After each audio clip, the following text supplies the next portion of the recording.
Bonsoir à toutes et à tous, bienvenue si vous nous rejoignez sur la 7 et Radio Fréquence 1. Nous sommes très heureux de vous retrouver dans le grand entretien politique de la semaine, l'émission qui passe à revue l'actualité politique. Nous recevons chez vous et pour vous Maître Jean Yaouvi Degli, président du mouvement Bâtir le Togo, avocat au barreau de Lomé. Avec lui, nous nous intéresserons à l'évolution politique togolaise et aux récentes opérations de recensement à suivre dans la première partie de cette émission. Dans le reste de l'actualité, nous parlerons de la remise en cause de l'ordre constitutionnel dans certains pays africains. Pour ce faire, je suis en coprésentation avec mon collègue Cyril Lawson. Bonsoir. Bonsoir Elodie.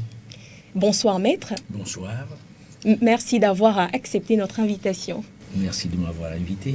C'est un plaisir. Alors, Maître Degli, en tant qu'ancien ministre de la République sous la transition, une époque quand même importante dans l'histoire du Togo, en tant qu'avocat au barreau de Lomé et en tant que défenseur des droits humains et des libertés publiques, aujourd'hui, quel regard jetez-vous sur l'évolution politique au Togo ? Merci. D'abord, permettez-moi de saluer les auditrices et les auditeurs, les téléspectatrices, les téléspectateurs de TV7 et de Fréquence 1 et de leur souhaiter la paix chez eux, à la maison et en ville, partout où ils sont. Je crois que la situation politique du Togo est malheureusement empreinte de va-et-vient, de va-et-vient, de soubresauts, d'incompréhension, de difficultés, de façon constante. Et c'est dommage parce que dans les années 90, quand nous étions en train de nous battre pour que le Togo devienne un pays de démocratie, de bonne gouvernance, de compréhension, nous n'aurons pas pu imaginer que 33 ans après, nous nous retrouvions encore dans une situation où, par exemple, les partis politiques aient des difficultés pour tenir des réunions, ce qui est arrivé avec le parti de Maître Apévon la fois dernière, par 2 fois à Brondaomé, qu'il y ait des difficultés à organiser des manifestations publiques, c'est-à-dire à exprimer les libertés publiques. Sur un certain nombre d'autres points, il y a eu des évolutions. Quand vous voyez sur le plan du développement, il y a eu assez d'évolutions. Le Togo était un pays en difficulté avec les voies de communication. Depuis que le président Fornia Singbe est là, on a fait beaucoup d'efforts sur les infrastructures et les voies de communication. On a amélioré un certain nombre de choses. Bon, malheureusement, un autre côté reste toujours difficile. Et nous espérons qu'avec le temps, les choses pourront s'arranger. Une évolution plutôt positive, selon vous? Je dirais une évolution mitigée. Positive sur certains points, et puis négative sur certains points, et stagnant sur certains points. Voilà. Alors, Maître, depuis quelque temps, on dirait que vous êtes en retrait par rapport au cours des choses au Togo, surtout touchant à la politique.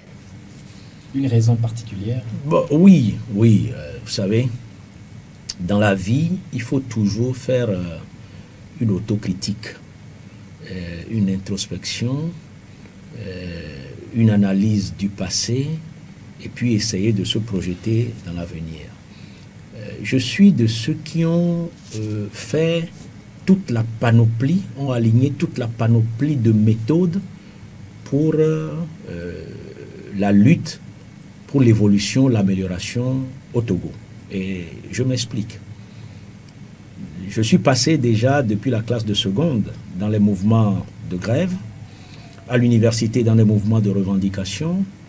En tant que jeune avocat dans les années 90, j'ai organisé les mouvements d'octobre 90 et de février-mars 91 qui ont obligé le régime à accepter la conférence nationale, à accepter les libertés fondamentales, liberté de presse, liberté de conscience, liberté d'expression, multipartisme et autres.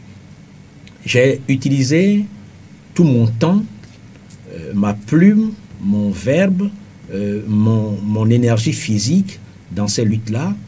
Et puis, il est arrivé un moment donné où la lutte est bloquée dans les années 92-93, où j'ai été malheureusement obligé d'utiliser l'extrême, c'est-à-dire de faire la lutte armée.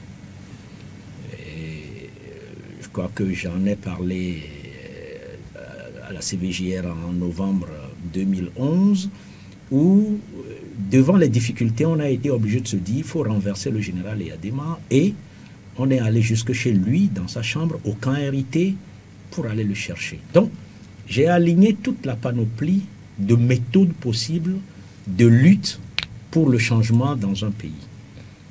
J'ai continué de parler.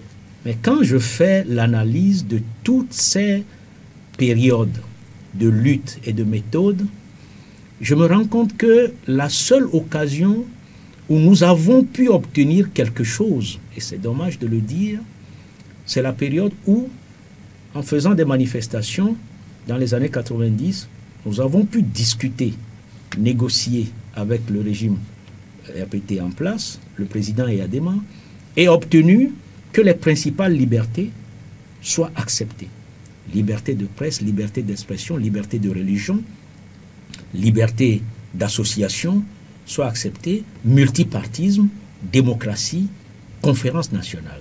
Et puis le reste de ce que nous avons obtenu, c'est la Constitution en 92. Depuis cette époque, jusqu'à aujourd'hui, rien n'a été obtenu.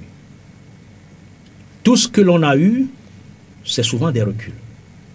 Comme j'ai dit tout à l'heure, sur le plan du développement, il y a eu des améliorations, mais sur le plan politique, il n'y a eu que des reculs. Il n'y a pas eu d'avancée. C'est-à-dire la Constitution de 92 qui a prévu la démocratie, les principales libertés, elle s'est arrêtée, les choses sont arrêtées là, et tout le reste a été des reculs. On a reculé un peu sur les libertés, on a des difficultés aujourd'hui à mettre en œuvre certaines libertés, les droits de la personne humaine et tout ça.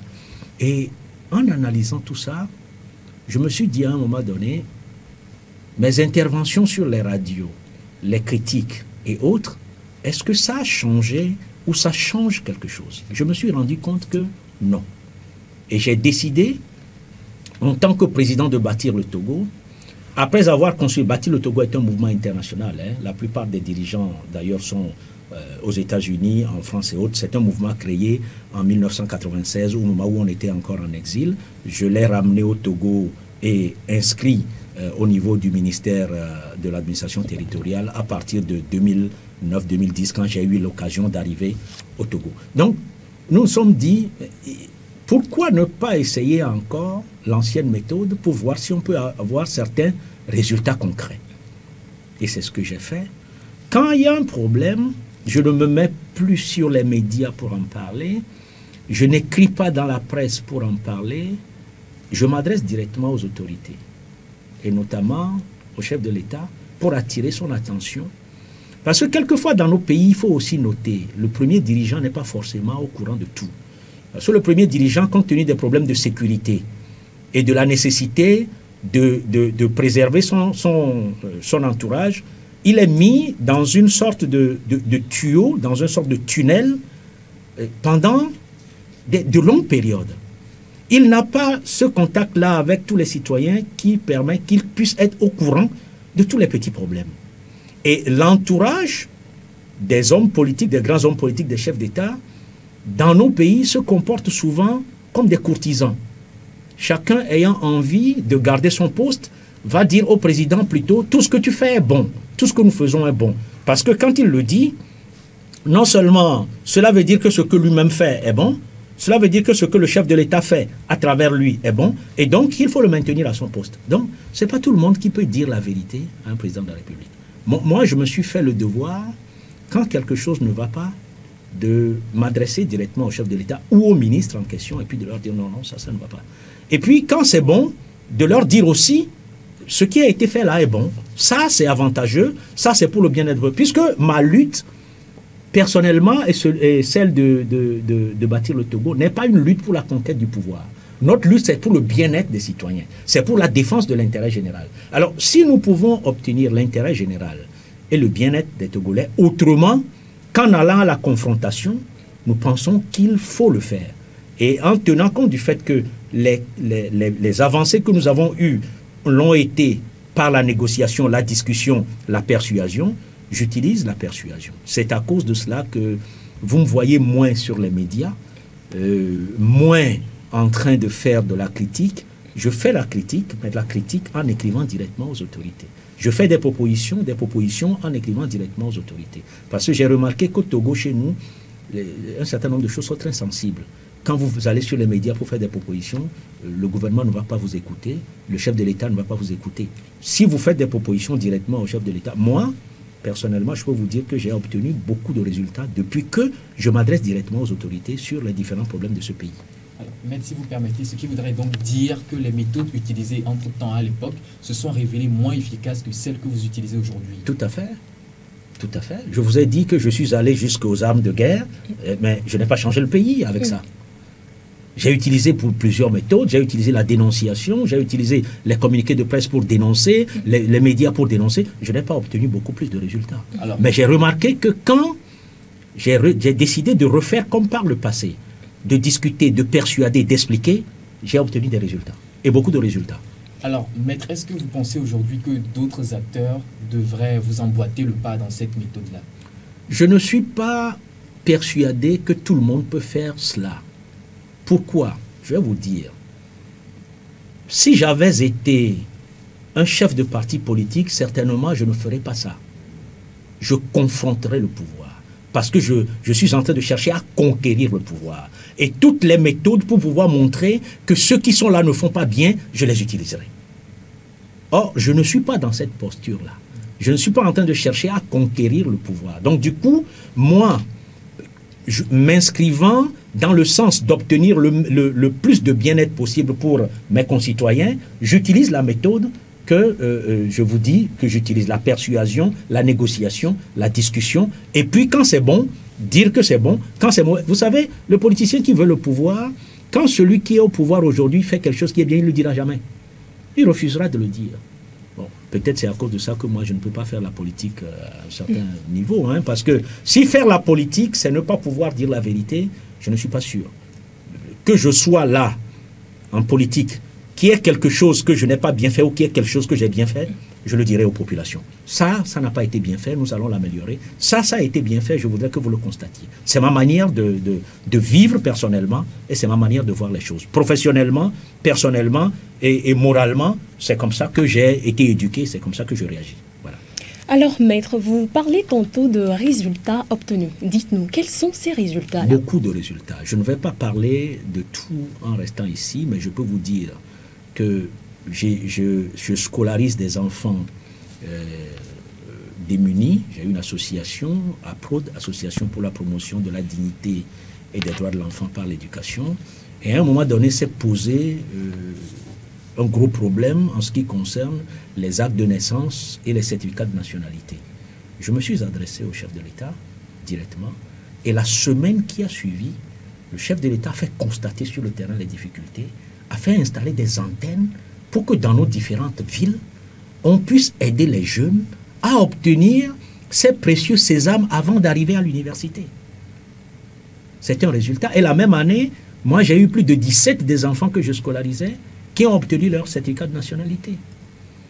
Nous avons approché le chef de l'État avec les problèmes de la ville de Palimé, les infrastructures qui étaient vétustes à un moment donné, qui datent de l'époque coloniale ou des années 70, le stade, le curage de la rivière de Agbasiandi, qui est la principale rivière, les routes, l'électricité. Le chef de l'État a répondu favorablement. Ce travail, nous l'avons fait. Moi, j'ai dirigé une délégation, nous avons approché, et puis les réactions ont été là. Aujourd'hui, si vous allez à Palimé, Palimé a beaucoup changé. Il y a beaucoup d'autres petits points comme ça. On ne va pas se mettre à faire une énumération de tout. Mais il y a beaucoup d'autres petits points comme ça sur lesquels moi j'ai vu la réaction et j'ai compris qu'en fait, le pouvoir n'est pas forcément fermé à toute évolution ou bien à toute proposition. La manière de faire la proposition, la manière de persuader, la manière d'indiquer. Et je suis persuadé que lorsque le pouvoir est conscient que ce que vous demandez va dans l'intérêt général, fait le bien-être des populations, il réagit positivement. Je n'en veux pour preuve que le jeune ministre Kokoroko, président de l'université, que le chef de l'État a nommé à l'université, qui a pris un certain nombre d'initiatives, les gens l'ont critiqué, les gens ont parlé, les gens ont gueulé, mais finalement, aller à l'université aujourd'hui, vous voyez ce que c'est devenu. Et puis, il a été nommé, parce que le chef de l'État, vu qu'il a fait un bon travail, a été nommé à la tête d'un ministère, et regardez le travail qu'il fait. Alors qu'on vous dit, oui, quand vous rentrez dans ce régime, quand vous rentrez dans ce système, vous ne pouvez rien faire parce qu'on va vous empêcher. Le chef de l'État ne l'empêche pas parce que ce monsieur prouve que ce qu'il veut faire va dans l'intérêt des populations, va dans l'intérêt de nos jeunes, va dans l'intérêt de l'éducation. Je crois que tout est question de la manière dont vous essayez d'expliquer, de persuader, et du caractère vraiment positif du projet que vous portez. Et quand vous le dites, bon, quand vous le présentez comme ça, je crois que le pouvoir va vous écouter. Bon, maintenant, sur le plan politique, disons que les politiciens, ils ont toujours leur façon de faire les choses. Hein. C'est-à-dire, vous n'allez pas aller proposer au chef de l'État de quitter le pouvoir parce que ça ferait du bien aux populations, et puis il va vous suivre. Ça, c'est autre chose. Ça, c'est autre chose. Mais je crois qu'un certain nombre de choses peuvent être obtenues dans l'intérêt de nos populations si nous savons comment en parler avec ceux qui nous dirigent. Alors, Maître Degli, parlons justement des politiciens. Est-ce qu'aujourd'hui, c'est vrai que vous ne vous classez plus parmi les politiciens ou bien parmi les politiques du pays, mais est-ce que vous entretenez une relation particulière avec l'opposition togolaise? Oui, je ne me suis jamais classé comme politicien. Je n'ai jamais été un politicien. Et je crois d'ailleurs que j'ai un comportement qui ne correspond pas à celui du politicien que nous connaissons habituellement. Vous l'aviez dit tantôt. Voilà, à moins de jouer un peu comme Barack Obama sur certains points, qui a été capable de dire la vérité et même de féliciter les républicains parce qu'ils ont posé des actes.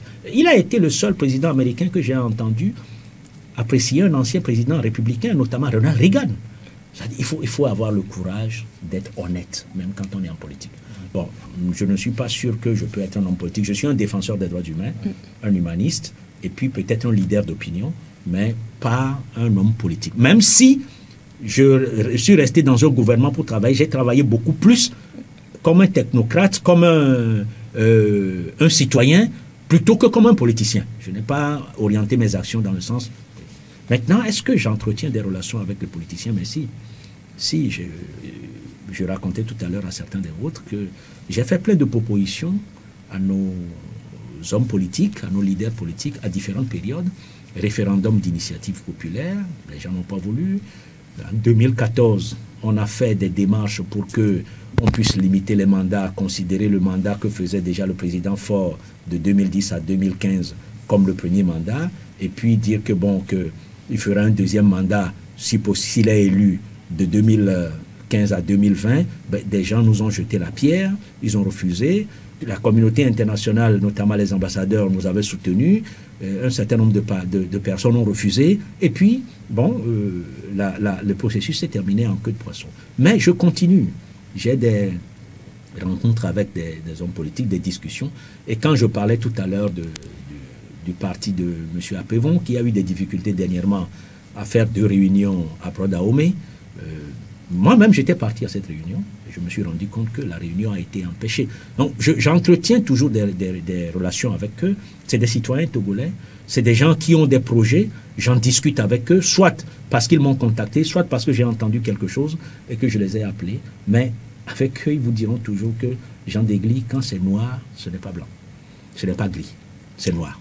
Alors, Maître Degli, une question personnelle et actuelle. Avez-vous votre carte d'électeur et pensez-vous les mois à venir exercer votre droit d'électeur aux prochaines consultations? Si je savais que vous alliez poser la question, j'allais la sortir. Elle est dans ma poche. Je l'ai eue. Ouais, je suis parti m'inscrire, non loin de chez vous ici, hein, puisque j'habite dans le quartier. J'habite à côté du camp à Dido Gomé. Donc je suis parti m'inscrire et ce n'était pas très facile. J'ai eu la possibilité d'être inscrit dans un temps record parce que certains m'ont reconnu, ont dit « Oh maître, oh maître, oh maître ». Et puis bon, ça a été fait, mais j'ai la carte et je voterai le moment venu avec cette carte-là. Alors cette année, le Togo va organiser pour la toute première fois des élections régionales et il y a certains acteurs politiques qui trouvent que ce n'est pas encore le moment pour le Togo. Quel est votre avis par rapport à cela? C'est toujours ça dans nos pays. En 90, il y avait des gens, dont le président Chirac, qui disaient que nous n'étions pas mieux pour la démocratie. Et il n'est jamais trop tôt de commencer quelque chose. Vous savez, peut-être que tous les enfants la plupart des enfants vont marcher à partir de 2 ans. Si le vôtre peut commencer à marcher à partir d'1 an, 1 an et demi, il faut l'encourager. Il ne faut pas l'en empêcher. Je ne crois pas qu'on peut se dire que c'est trop tôt. Non, non, il faut commencer les apprentissages. Surtout qu'au Togo, l'apprentissage est très difficile et très lent. Si nous ne commençons pas maintenant, je ne sais pas quand nous allons commencer. Quoi qu'il faut essayer. Il faut essayer et puis avancer progressivement au rythme togolais. Hein, vous-même vous dites togolaisement. Et ça va aller. Il faut commencer quelque part. Ouais. Alors, l'opposition togolaise notamment, il y a l'ANC et la DMP qui ont jugé que les opérations d'enrôlement dont on parlait tantôt ont été bâclées dans certaines zones et que particulièrement dans la première zone quand même, il faille revenir et relancer une nouvelle opération d'enrôlement. Je ne sais pas s'il faut parler, je n'ai pas été personnellement dans toutes les opérations, mais comme je vous ai dit, quand moi-même je me suis rendu au centre pour me faire enrôler, j'ai vu qu'il y avait beaucoup de monde et des gens avaient des difficultés. Je savais, en voyant l'affluence, que tout le monde ne pourrait pas s'inscrire avant la fin du temps qui a été imparti pour l'opération. Mais dire que ça a été bâclé, je ne dirais pas. Je dirais qu'il y a eu des ratés ou qu'il y a eu des difficultés. Et d'ailleurs, ce matin, quand j'allais à l'audience, je voyais sur mon téléphone, sur les réseaux sociaux, qu'on a décidé de rouvrir encore une petite fenêtre pour continuer les enrôlements dans la zone 1, c'est-à-dire dans la région maritime. Et je crois que c'est une bonne chose parce que, vous savez, ce sont les éléments qui constituent les bases pour la contestation après. Donc, je ne dirais pas que c'est bâclé, je dirais que tout n'a pas été bien fait et qu'on peut améliorer. Et si on peut améliorer en faisant, comme je dis, en essayant de réouvrir encore pour que ceux qui n'ont pas pu hier s'enregistrer le fassent, c'est une bonne chose. Alors, parlons toujours des consultations électorales. Ne pensez-vous pas que nous sommes en train de nous engager dans ce cycle infernal, élection, protestation, élection, contestation, comme on a l'habitude le pays? Souhaitons que ce ne soit plus le cas. Je crois que lors de son interview dernièrement, le chef de l'État discutait de ce problème avec les journalistes et il souhaitait que ce ne soit plus le cas. Souhaitons véritablement que ce ne soit plus le cas. Les élections, contestation, élections, dans lesquelles le Togo s'est inscrit depuis des années, c'est trop. Nous ne sommes pas le seul pays africain. Et à chaque fois, nous nous signalons par des comportements négatifs. Ce n'est pas une bonne chose, surtout quand il s'agit d'élections. J'espère que et les partis d'opposition et le pouvoir en place s'engageront pour que nous n'ayons plus des élections qui donnent des lendemains difficiles, des lendemains de conflits, des lendemains de tueries, des lendemains de bastonnades, des lendemains de contestation, pour que nous n'ayons pas ça. Parce que ça ne vaut pas la peine. Au début, dans votre développement, vous parliez tantôt de la conférence nationale souveraine. Et 33 ans après les acquis, vous étiez en train de remettre en cause ces acquis-là. Est-ce que vous pensez qu'aujourd'hui, comme certains le disent, nous sommes en train de retendre vers de nouvelles définitions, en train de se battre ou bien de renouveler de nouvelles bases pour une nouvelle démocratie? Est-ce que vous êtes de cet avis-là? D'abord, je vais vous rectifier. Je ne remets pas en cause ce que nous avons obtenu. Je dis que ce que nous avons obtenu est remis en cause, okay? Et qu'il y a des reculs plutôt que des avancées. Au lieu d'aller plus loin que ce que nous avons obtenu dans les années 90, nous avons plutôt tendance à reculer. Je ne sais pas si on est en train de reposer de nouvelles bases. Les choses sont simples. Vous savez, la démocratie, c'est la démocratie. Hier, elle était la démocratie. C'est vrai, elle évolue, mais aujourd'hui, elle est la démocratie. Quand on dit démocratie, il y a les principes qui sont clairs. Les principes de gouvernance, le nombre de pouvoirs, la répartition des pouvoirs, c'est clair. Si nous n'en sommes pas là, nous devons faire des efforts pour arriver là.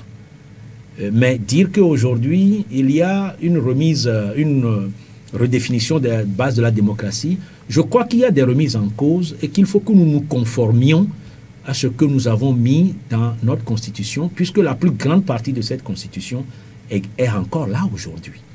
Il faut que nous nous conformions à ça, plutôt que de dire que non, qu'on va faire une nouvelle redéfinition, on va recréer une nouvelle démocratie. Je ne crois pas. Je ne crois pas qu'on va pouvoir recréer une nouvelle démocratie, mais je crois qu'on peut s'inscrire dans ce qui est dans notre Constitution, évoluer dans ce sens, et comme la démocratie est un mécanisme, est un processus, et non un état statique, eh bien, il faudrait. Mais, sur ce point, les hommes politiques, les gouvernants doivent avoir beaucoup de volonté. Beaucoup de volonté. Parce que le problème fondamental pour le Togo et pour la plupart des pays africains, ce n'est pas une question de texte. Nous avons des textes, nous avons des lois, nous avons des constitutions. C'est la volonté de les appliquer, de les mettre en œuvre. C'est ça qui manque souvent. Alors, Maître Degli, dans votre récent message de vœux du Nouvel An aux Togolais et à toute la population mondiale, vous avez estimé au Togo, je cite, « Les efforts sensibles qui sont faits ça et là laissent encore quelques lacunes à combler ». Qu'entendez-vous par là? Oui, je viens de le dire. Il y a des évolutions. Par exemple, quand moi j'étais revenu au Togo, au début des années 2010, l'évolution sur le plan des droits humains, sur le plan des libertés que j'avais constaté était vraiment impressionnant, important pour moi. J'avais trouvé que nous avons fait beaucoup d'efforts. Mais depuis cette période-là, nous avons plutôt reculé. Par exemple, comme je disais tout à l'heure, sur le plan des manifestations publiques, c'est moi qui ai présidé la commission qui a rédigé la loi que les gens ont appelée après loi Bojona sur les manifestations et les réunions publiques. C'est moi qui ai présidé cette commission-là. Au départ, d'ailleurs, ceux qui m'en voulaient d'avoir accepté ce rôle, les Claude Ameganvi et autres, ceux qui se disent les radicaux, ils disaient loi Bojona Degli. Et ils disent que c'est la pire loi que le Togo aura connue. Quand la loi est sortie, qu'ils ont vu que non, que c'est l'une des meilleures lois. Même en Afrique et dans le monde, c'est l'une des meilleures lois pour les manifestations et les réunions publiques. Ils n'ont plus dit loi Bojona Degli parce qu'il faut écarter Degli. Ils ont dit seulement loi Bojona. Cette loi-là, c'est moi qui ai présidé la commission qui a mis en place cette loi. Mais depuis, on n'a fait qu'enlever des choses de cette loi. Et cette loi est devenue aujourd'hui presque une coquille vide. Quand vous la prenez, elle est difficile à mettre en œuvre pour ceux qui veulent exprimer la liberté de manifester et la liberté de réunion. Bon, sur le plan économique, nous avons eu des avancées, comme j'ai dit tout à l'heure, sur le plan du développement des infrastructures et autres. Mais il reste à faire. Par exemple, dernièrement, quel est le problème qui s'est posé? Le problème qui s'est posé, c'est le problème de nos retenues d'eau. Les retenues d'eau que nous avons et qui ont aidé pendant une certaine période, se sont révélées incapables de contenir toute la quantité d'eau qu'il y a eu lorsqu'il y a eu les pluies diluviennes. Et n'oublions pas, le monde est dans un processus de changement climatique. Et les pluies qu'il y a eu la dernière fois ont été des pluies diluviennes sur une petite période, ce que les gens ne savent pas. Moi, j'ai été diplômé en histoire-géographie. C'est que quand la pluie que vous devez avoir en une année tombe en 3 jours ou en une semaine, le sol ne peut pas absorber toutes ces pluies-là. Et vous avez des problèmes. Et la fois dernière, c'est ce que nous avons eu. Les retenues d'eau n'ont pas pu contenir tout l'eau. Les entourages de ces retenues ont vu l'eau déborder et aller vers les gens. Et puis j'ai entendu des gens tout de suite dire « Ah oui, ces retenues d'eau-là ne nous servent à rien. Ces retenues d'eau, c'est ça qui pose problème. » Pardon, s'il n'y avait pas eu les retenues d'eau, toute l'eau qui a été dans ces retenues-là serait dans la rue.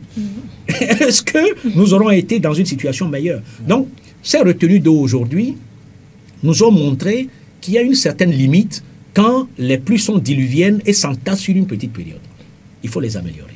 Il y a d'autres choses. Il y a la gouvernance. Il y a les problèmes de détournement. Il faut toujours améliorer. Sur le plan de l'éducation, j'ai dit tout à l'heure que le ministre Kokoroko Dodi, il fait un bon travail. Il y a encore des choses à faire. OK? Parce que, d'abord, le développement ne s'arrête jamais. Le bien-être des citoyens nécessite que nous améliorons. Nous avons le problème de pauvreté, nous avons le problème de chômage pour les jeunes. Il faut que toujours les gouvernants essayent de trouver des mécanismes pour faire avancer ce qui est le bien-être des citoyens. Il y a encore chez nous des villages dans lesquels les gens boivent de l'eau de pluie qui tombe dans des petites mares, hein. Alors que je sais que le gouvernement a pris sur lui de mettre des forages dans plusieurs endroits. Ça veut dire que ces endroits-là, il faut s'en occuper aussi. Donc, quand je disais qu'il y a eu des choses, mais il reste encore à faire, c'est en ce sens-là. Parce que moi, je ne cesserai jamais de me battre tant que, sur tous les plans, nous n'aurons pas eu le bien-être, les Togolais n'auront pas eu le bien-être. Et sur le plan politique aussi, il nous reste beaucoup de choses à faire. Voilà. Alors, allons dans ce sens, que dire, maître, des personnes, des gens qui pensent que l'Afrique n'est pas mûre pour la démocratie ou encore que les dirigeants africains ne sont pas mûrs pour la démocratie? D'abord, relativement aux dirigeants, on peut pas. Les dirigeants africains ne sont pas mûrs pour la démocratie. Ce ne sont pas les dirigeants qui constituent le peuple. Un seul dirigeant ne peut pas déterminer, même si en Afrique c'est comme ça, un seul dirigeant ne peut pas déterminer la vie d'un peuple ad vitam aeternam, s'opposer aux choses et de façon indéfinie. Donc, parlant des dirigeants, la plupart, ce n'est pas une question de mûr pour la démocratie. Et on n'a même pas besoin que le dirigeant soit mûr. La démocratie, c'est le peuple qui le veut. C'est le gouvernement du peuple par le peuple et pour le peuple. N'est-ce pas? Donc, les dirigeants refusent la démocratie. Les dirigeants refusent les principes démocratiques. Les dirigeants refusent la bonne gouvernance. Des dirigeants refusent la lutte contre la corruption. Ça, c'est une chose. OK? En ce qui concerne les peuples, comment pourra-t-on dire que les peuples africains ne sont pas mûrs pour la démocratie? Est-ce que les gens qui disent ça peuvent me dire quel est l'âge pour être mûr pour la démocratie? Nous avons commencé un processus dans les années 90 pour la démocratie. Certains pays se sentent très à l'aise là-dedans. Certains pays se sentent très à l'aise. Le Bénin fait des élections depuis les 90 jusqu'à aujourd'hui sans problème. Le Ghana en fait. Le Ghana a connu une période assez dure où le président John Jerry Rawlings, a dit qu'il faut remettre les gens au pas. Il l'a fait. Quand la démocratie est arrivée, dans les années 90, il a accepté. Ils ont mis une constitution et puis la démocratie roule comme sur un chapeau de roue. Nous avons la démocratie dans d'autres pays, en Afrique du Sud. Nous avons la démocratie au Niger. Nous avons la démocratie dans plusieurs pays, au Cap-Vert et autres. Et ça marche.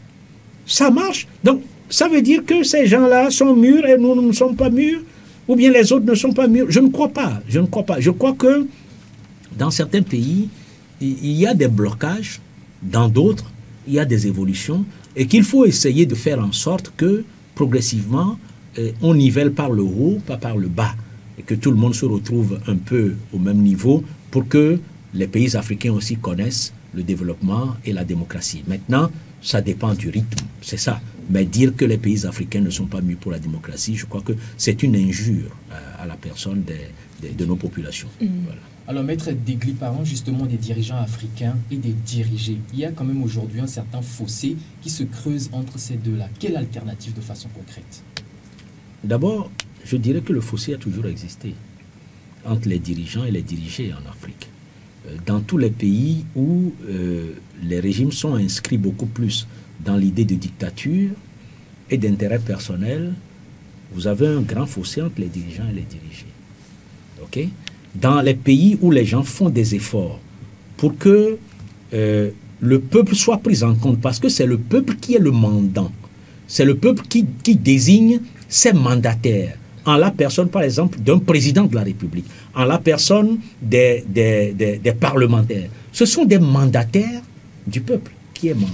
À chaque fois qu'on comprend que la nécessité de reddition de comptes et la nécessité de faire un travail que le mandant vous demande est telle qu'il faut essayer de se conformer à une mission salvatrice, protectrice, d'intérêt général pour le peuple, vous verrez que le rapport entre les gouvernants et les gouvernés est un rapport qui est assez ténu, assez proche.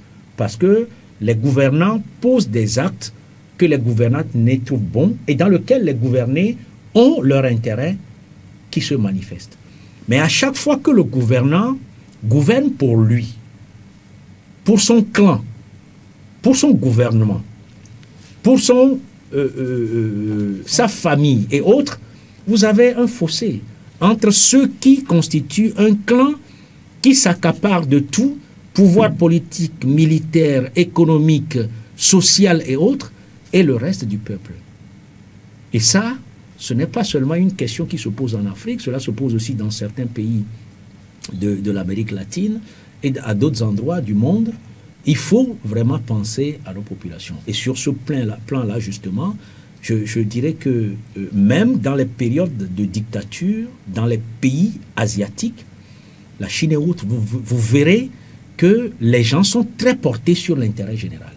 La Chine, aujourd'hui, on dit que la Chine est une dictature, mais vous n'avez pas des dirigeants chinois qui se préoccupent d'abord de leur poche avant leurs citoyens. Ils font tout ce qu'ils font, mais ils le font et ils font progresser le bien-être de leur population. C'est à cause de ça que quand les gens crient souvent dictature, dictature, dictature en Chine, ça fait rigoler certaines personnes parce que vous avez la Corée du Sud qui est devenue aujourd'hui l'un des 5 pays les plus industrialisés, les plus développés du monde.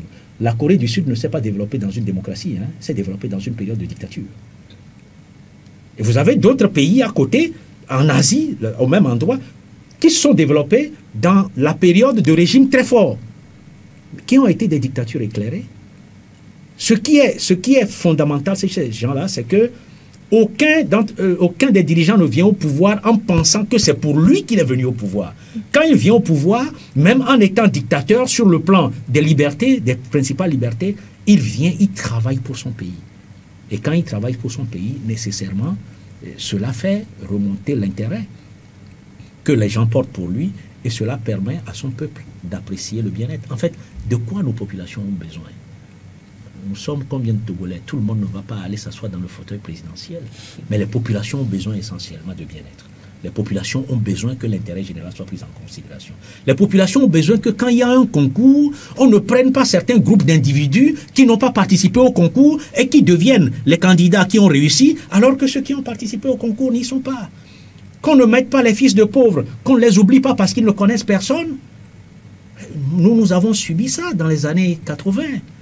Où vous êtes fils de pauvre, vous êtes venu du village, vous ne connaissez personne, et puis on vous oublie. Moi, j'ai été l'un des meilleurs au baccalauréat et je n'ai pas eu de bourse.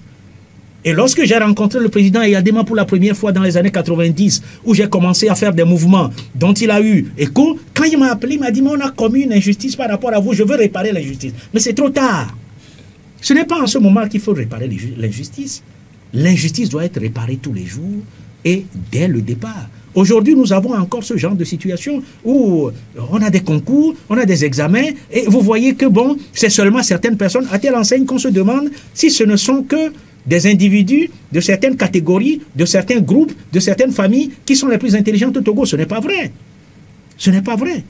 Moi, dans les années 90, j'ai eu un ami avec qui j'ai rivalisé en histoire-géographie, parce que j'ai fait histoire-géographie terminée avant d'aller enseigner un peu pour faire le droit. On rivalisait, il était premier, j'étais deuxième. Quand il était deuxième, j'étais premier. De la première année jusqu'à la dernière année. Celui-là, on a été... Moi, j'étais déjà parti faire le droit. Il a été au concours de recrutement. Tous les professeurs qui sont venus de l'université, qui ont corrigé les épreuves au niveau de ceux qui ont passé le concours en enseignement, ont su que c'est ce monsieur-là qui est le meilleur. Malheureusement, il n'a jamais réussi ce concours. Il a passé le concours 2 fois ou 3 fois, il n'a jamais réussi. Et à chaque fois, c'est la même chose. Quand le pays se met dans cette situation d'injustice, nécessairement, les gens deviennent aigris et cela ne profite pas aux populations. Mais si nos gouvernants prennent en considération l'intérêt du peuple, travaillent pour cela, rendent compte, eh bien, le fossé devient ténu, il devient limité. Les populations se rapprochent de leurs dirigeants, apprécient les dirigeants, ne sont pas obligées pour venir apprécier, elles apprécient elles-mêmes le dirigeant. On n'a pas besoin de leur demander de venir faire une marche de soutien pour qu'ils soutiennent.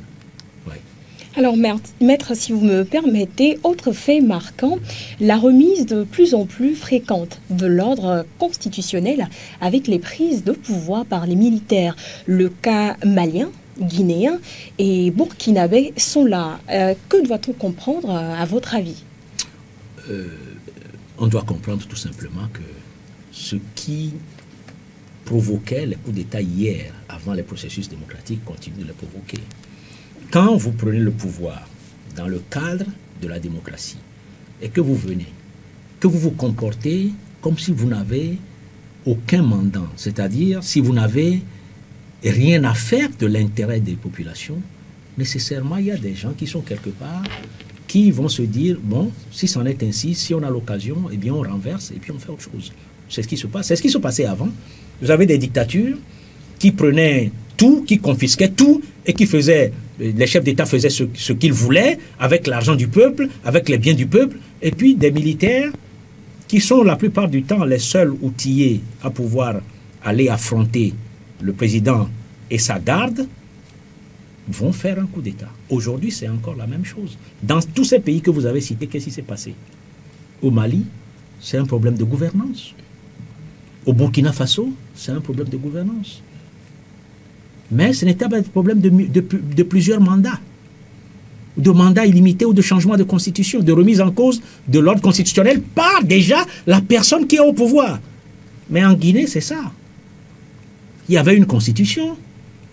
Mon grand frère Alpha Condé pensait qu'il faut absolument pour lui faire un troisième mandat, alors qu'au départ, il disait non, non, on ne doit pas faire comme ça, on doit éviter ces histoires de troisième mandat. C'est lui qui s'est inscrit finalement dans le troisième mandat. Il a commencé le troisième mandat. Sa gestion s'étant révélée d'ailleurs comme l'une des moins intéressantes pour la Guinée, les militaires qui ont eu la possibilité de le renverser l'ont renversé. Mais je suis sûr que si dans tous ces pays, il ne s'était posé aucun problème de gouvernance, les militaires n'auraient rien fait, les pays auraient évolué normalement. C'est le gros problème. La remise en cause de l'ordre constitutionnel et l'arrivée de plus en plus au pouvoir d'hommes en armes et d'hommes en tenue militaire est due au fait que ceux qui sont là ne font pas les choses comme il faut, ne font pas les choses dans le respect des populations, des peuples, ne font pas les choses en se considérant comme mandataires, ils se considèrent comme au-dessus de tout le monde, voulant faire tout ce qu'ils veulent, et nécessairement, ça débouche à un moment donné sur des coups d'État. Voilà. Et personnellement, mais vous, quelle appréciation faites-vous aujourd'hui de la gestion que fait aujourd'hui ces militaires-là à la tête de ces pays-là? Oh, bon, c'est vrai que je suis de loin les choses, mais globalement, en tout cas, au niveau de leur discours et de certains actes, je crois que ces militaires essayent de remettre, comme on peut dire, de l'ordre dans la maison. Maintenant, est-ce que comme par le passé, ils vont venir pour dire on veut remettre de l'ordre et puis venir eux-mêmes s'éterniser au pouvoir et refaire la même chose? Je ne sais pas encore. Ils sont encore dans un cadre qui est délimité où on leur a dit vous faites tel temps et puis vous vous en allez, vous rendez le pouvoir. Je veux voir à la fin ce qu'ils feront et je veux surtout espérer qu'ils n'iront pas eux-mêmes dans la dérive qu'ils ont combattue en arrivant au pouvoir comme ils l'ont fait. Vous aviez tantôt parlé de briguer un troisième mandat. C'est ce que Macky Sall fera selon vous? Pendant un certain temps, c'est l'impression que le président Macky Sall a laissée. Mais je ne suis pas un dieu, je ne suis pas un prophète, je ne veux pas déviser. Mais beaucoup de ces actes posés ces dernières années ont semblé aller dans le sens de la volonté de faire un troisième mandat. Et je trouverais que c'est dommage parce que, vous savez, le Sénégal a été un exemple de démocratie beaucoup apprécié en Afrique. Deuxièmement, le président Macky Sall a lui-même souffert de ce qui est en train d'arriver aujourd'hui. Je me rappelle, entre lui et Abdoulaye Wade, il y avait un conflit du fait de vouloir faire un troisième mandat. Et il disait même que le pouvoir veut monarchiser parce que Abdoulaye Wade voulait que son fils, Karim Wade, vienne ensuite au pouvoir. Et il a été poursuivi. Il a été poursuivi pour blanchiment d'argent. Les méthodes que le jeune Sonko est en train d'utiliser aujourd'hui, il les a utilisées. Moi, je me rappelle, en 2011, il appelait les populations à rester dans la rue jusqu'à ce que Abdoulaye Wade tombe. Bon, donc, si il s'inscrit définitivement dans une logique de faire nécessairement un troisième mandat, sera dommage. Surtout que ce monsieur, je l'ai beaucoup apprécié. C'est lui qui est venu au pouvoir et qui a modifié la Constitution en mettant un quinquennat au lieu d'un septennat. Et normalement, quand il a mis pendant son premier mandat un quinquennat, il aurait pu dire « Je suis venu dans le cadre du septennat, je fais le septennat ». Il n'a pas dit. Il a dit non, je vais respecter le quinquennat. Ce qui a été beaucoup apprécié. Moi, je l'ai applaudi parmi nos chefs d'État. Et aujourd'hui, on a l'impression que tout ce qu'il a construit, tout ce qu'il a fait est en train d'être progressivement détruit. Bon, espérons seulement que le nombre de morts qu'il y a eu déjà au Sénégal s'arrêtera là et qu'on n'en aura pas plus. Espérons. Voilà. Espérons vivement. Alors, maître, dites-nous, sommes-nous fondés à parler d'une malédiction africaine ou tout simplement d'une survivance France-Afrique qui peine à lâcher prise? Ni l'un ni l'autre. La France-Afrique, c'est cette relation entre un certain nombre de dirigeants, c'est pas les Français, les politiques français et les dirigeants africains qui était essentiellement basé sur le fait de s'entendre pour piller l'Afrique et de maintenir ce qui permettait le pillage de l'Afrique en place. C'est ça la France-Afrique. Aujourd'hui, les dirigeants en Afrique ne sont plus forcément dans cette logique-là de soutien de la France. Je crois d'ailleurs que les politiques français évitent certains dirigeants qui sont restés trop longtemps au pouvoir ou bien qui veulent s'incruster au pouvoir. C'est ce que j'ai compris. Donc, nous ne pouvons pas dire aujourd'hui que les problèmes de l'Afrique, en ce qui concerne la gouvernance, la mauvaise gouvernance ou bien le fait pour certains présidents de faire plusieurs mandats, que c'est la France-Afrique. Je crois qu'il y a encore des relations France-Afrique qui jouent, hein, des personnalités qui jouent, mais ce n'est pas ça. Malédiction, je ne crois pas. Je ne crois pas. Je crois que l'Afrique fait une évolution dans laquelle certains bloquent, mais certains évoluent. Donc on ne peut pas parler, se mettre à parler de malédiction, c'est comme si quelque chose nous tombait dessus qui était complètement indépendant de notre volonté. Non. Je crois que quand il y a la volonté, on peut avancer. Et c'est cette volonté qui a fait avancer en matière démocratique des pays que j'ai cités tout à l'heure, le Bénin, le Nigeria, le Ghana, le Niger, l'Afrique du Sud et d'autres pays. C'est cette volonté, il faut avoir la volonté. Il faut être préoccupé par l'intérêt général. Il ne faut pas venir au pouvoir en pensant qu'on va réaliser sa vie personnelle à travers le pouvoir. Non, on va réaliser une vision pour le peuple à travers soi-même. Et lorsqu'on pense la chose de cette façon, nécessairement, on fait tout pour faire le meilleur pendant la durée de temps qui vous est donnée.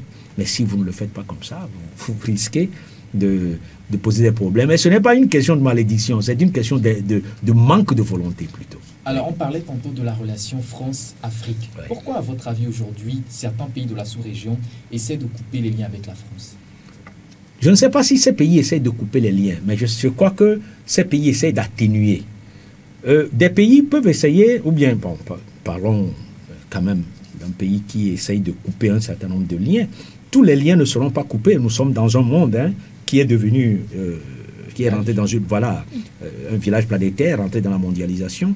Mais certains pays essaient de couper certains liens qui sont des liens, quelquefois, de cordon ombilical, mais qui sont aussi des liens nocifs avec la France. Et c'est ces liens-là que certains pays essaient de couper. Et je ne crois pas que ce soit une mauvaise chose. Parce que lorsque vous avez une relation qui ne vous favorise pas, qui ne vous avance pas, je crois qu'il faut l'éviter. Les pays n'ont pas d'amis, les pays ont des intérêts. Comme l'avait dit De Gaulle, les pays ont des intérêts. La France a un certain nombre d'intérêts dans un certain nombre de pays que la France dit aider ou soutenir, mais en fait, c'est la France qui tire son épingle du jeu, c'est la France qui fait prévaloir ses intérêts. Si le pays considère à un moment donné que tel que les choses se passent, il ne tire pas le meilleur bénéfice de sa relation avec la France, nécessairement, le pays écartera un peu la France. Et d'ailleurs, la plupart de ces pays-là dont on dit qu'ils veulent couper les liens avec la France ont simplement décidé d'élargir le cadre de leur coopération, le spectre de leur coopération, et de trouver d'autres partenaires. Au lieu de rester dans le bilatéralisme, de rester dans le multilatéralisme. C'est tout. Et ça embête, bien évidemment, ça embête un certain nombre de politiciens français qui, pendant longtemps, ont maintenu les pays africains sous leur joug, avec des dirigeants qu'ils ont maintenus en place pour pouvoir piller. Ça pose problème. Mais la France doit changer sa mentalité. Elle doit aller plus loin que ce que le président Macron a fait. Et les Français doivent devenir des compétiteurs, comme les autres. Quand on a les Chinois, quand on a les Turcs, quand on a les Russes, quand on a les Américains sur place, il faut que le Français soit compétiteur. Il ne faut pas qu'il dise c'est mon précaré, donc c'est moi qui vais prendre. Non. Le précaré doit finir. Je suis personnellement pour que le précaré cesse et que l'Afrique noue des relations qui lui permettent de gagner. Des relations gagnant-gagnant. Si ce n'est pas gagnant-gagnant, les Africains doivent éviter cela. Voilà. Si vous permettez, on pourrait quand même se pencher un tout petit peu sur le cas du Rwanda. Oui. Aujourd'hui, beaucoup pensent que le Rwanda pourrait quand même être un cas particulier, un exemple à suivre sur le continent. Oui, Monsieur Lawson, dans quel sens on pense que le Rwanda est un exemple à suivre? Le Rwanda ne fait aucun effort en matière de démocratie. Le Rwanda fait des efforts en matière de développement économique. Oui. Mais aucun effort en matière de démocratie. Vous n'avez aucune liberté d'expression au Rwanda. Les journalistes croupissent en prison tout le temps. Au Rwanda, nous ne pouvons pas faire l'émission que nous sommes en train de faire là. Vous me poserez des questions pour que je félicite le président Kagame, et je répondrai pour féliciter le président Kagame. Vous ne pouvez pas. Le président Kagame, le FPR, le Front patriotique rwandais, qui est au pouvoir, c'est eux que vous devez féliciter. Et si vous ne leur faites pas les salamalek, vous vous retrouvez en prison. Donc ce pays-là ne fait rien en matière de démocratie, ni de droits de l'homme. Mais en matière de développement, ce pays fait beaucoup de choses. En matière de gouvernance, on parle du Rwanda qui fait des efforts en matière de gouvernance, que les dirigeants ne pillent pas le pays. Je dis, soit. Mais de l'autre côté, c'est les mêmes dirigeants rwandais qui vont piller le Congo démocratique. Le Rwanda n'a pas beaucoup de ressources. Ils font piller le Congo démocratique. Et ce qu'ils pillent au Congo démocratique, ça ne va pas dans les caisses du Rwanda, ça va dans leur propre poche. Donc, si c'est ça qui est le modèle à copier, je ne crois pas que c'est le meilleur modèle. Mais je crois que sur le plan du développement, ce pays est en train de montrer quelque chose, de faire quelque chose qui est positif. Vous irez au Rwanda aujourd'hui, vous ne verrez pas des sachets plastiques dans la rue. Hein. C'est interdit, les sachets plastiques. Vous ne verrez nulle part des sachets plastiques. Les rues sont aussi propres que si on vous demande de vous coucher là-dessus, vous vous coucherez. Mais c'est sous une dictature de plomb que cela se passe. Maintenant, dire que ceux qui gouvernent développent l'intérêt général en matière de gouvernance, je suis d'accord. Mais quand vous passez sur le plan de démocratie, sur le plan politique, ah non, ce n'est pas le pays le plus à envier. Alors, Maître Degli, revenons au Togo. Nous ne pouvons parler de la situation qui prévaut actuellement au pays sans pour autant parler de la menace djihadiste à nos portes. Beaucoup plus pressante et voilà. Alors, dites-nous, quelle est votre appréciation de cela, autant pour moi? C'est extrêmement dommage que les Africains en soient arrivés à